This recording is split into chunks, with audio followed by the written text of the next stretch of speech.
इश्क वारन जाय सुलखा आहिनि अलग आस्ताना मगरे पो भी अलाए छो न सहन प्या ज़माना निवड़त न्याज़ बंदियूं ऐं मुर्कन में खाना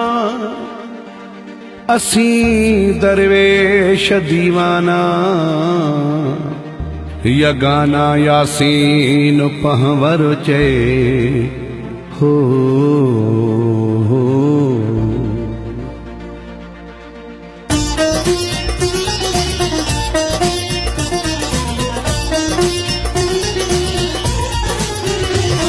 असां शिकन जियो ता कई लॻिया अलाए छो असां ते सड़ियो पियो ही जगवा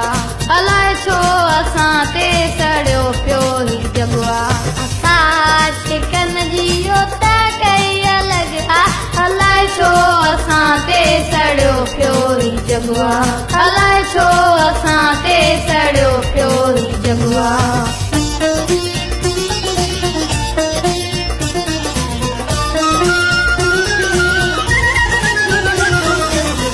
दौर कहिड़ो तवियो अची आहे रूह जीअण तां वियो खजी आहे मां कंहिंजा नाम खणा सिज माण्हुनि जो लही आहे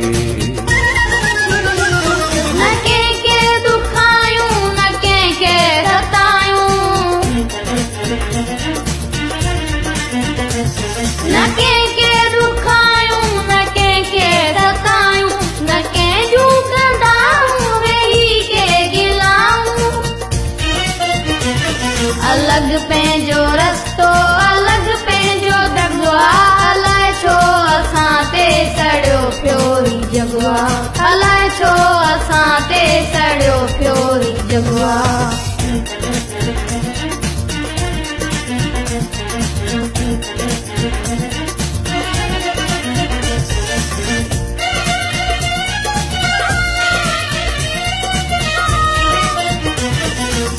हुस्न इश्क इबादत असांजो ईमान सूंह ॾिसी संसार में पियो जिए जियो जहान का कमी आहे कान मुंहिंजी मोलाई मोहब्बत में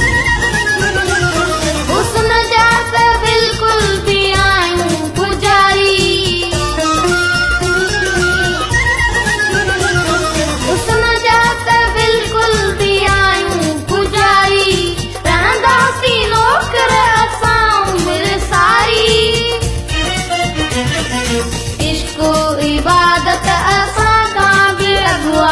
अलाए छो असां ते सड़ियो पियो ही जगवा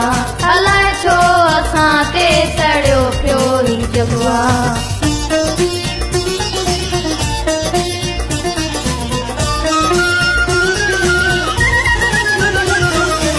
दुनिया को दौलत मिठी पर में को अपना यार मिठा सजी उम्र दी इबादत करूं हिक दिल बरदा दीदार मिठा सिर कलम करा चाक बिरानी जो हुक्म करे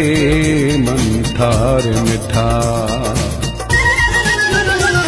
सच्चाई वफाई असांजी या दौलत सच्चाई वफाई असांजी या दौलत जावेद अलमानी बीनाए मिल्कियत रखी प्यार वार